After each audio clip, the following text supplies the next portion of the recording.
एक दूर दराज गांव में रायद नाम का एक बहादुर लड़का रहता था। इसकी उम्र तकरीबन 7 साल थी और वो अपनी हिम्मत और बहादुरी के लिए मशहूर था। गांव के लोग इसके बारे में कहानियां सुनाते थे कि किस तरह इसने अपनी हिम्मत से कई खतरनाक चैलेंजेस का सामना किया। एक दिन गांव में एक नई कहानी फैली कि करीबी जंगल में एक खतरनाक जादूगरनी रहती है। लोग कहते थे कि वो रात के अंधेरे में आती है और अपने जादू से लोगों को गायब कर देती है।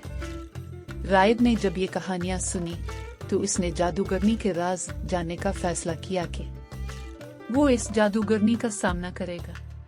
रात के वक्त जब चांद चमक रहा था, रायद ने अपने बैग में चंद जरूरी चीजें रखी, जैसे टार्च, पानी और कुछ खाने की अशिया, और जंगल की तरफ चल पड़ा। जंगल में दाखिल होते ही एक अजीब माहौल था। दरख्तों की शाखें सरसराहट कर रही थी, जैसे वो कुछ कह रही हूँ। रायद आगे बढ़ा तो अचानक एक आवाज सुनाई दी। रायद! ये आवाज खौफनाक थी, लेकिन रायद ने हिम्मत न हारी। वो आवाज की तरफ बढ़ता गया। जंगल के अंदर उसने एक पुराना मकान देखा जो खस्ता हाल था। दरवाजा खुला हुआ था। रायद ने अंदर जाने की हिम्मत की।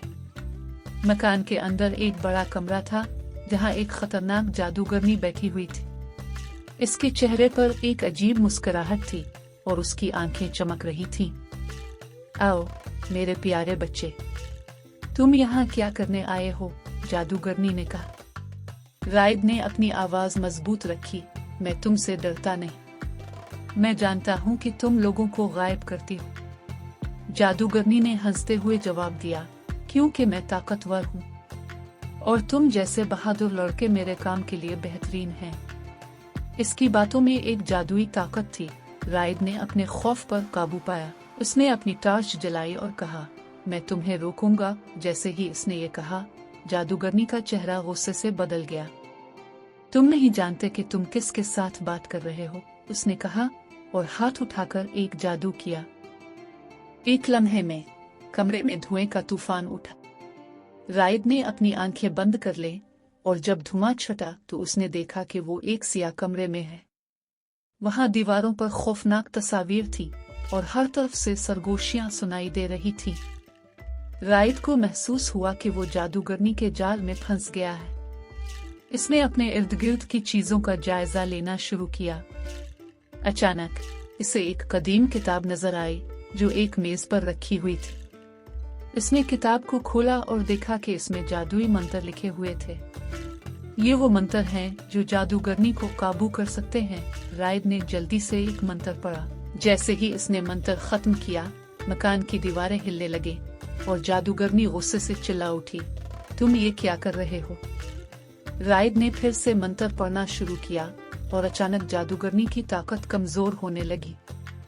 इसकी मुस्कुराहट गायब हो गई और वो खौफ में आ गई। नहीं, तुम मुझे नहीं रोक सकते, इसने चीखा। रायद ने फिर से आखिरी बार जोर से मंत्र पढ़ा और एक जोरदार धमाके के साथ जादूगरनी एक चीख मारते हुए गायब हो गई। कमरे में सन्नाटा छा गया और रायद को अपनी फतह का एहसास हुआ। जब वो बाहर निकला तो चांद की रोशनी ने जंगल को रोशन कर दिया। गांव वापस आकर उसने सबको अपनी कहानी सुनाई। लोग उसकी बहादुरी पर हैरान रह गए। फ्रेंड्स, रायद ने साबित कर दिया कि हिम्मत और इल्म की ताकत से किसी भी खतरे का मुकाबला किया जा सकता है।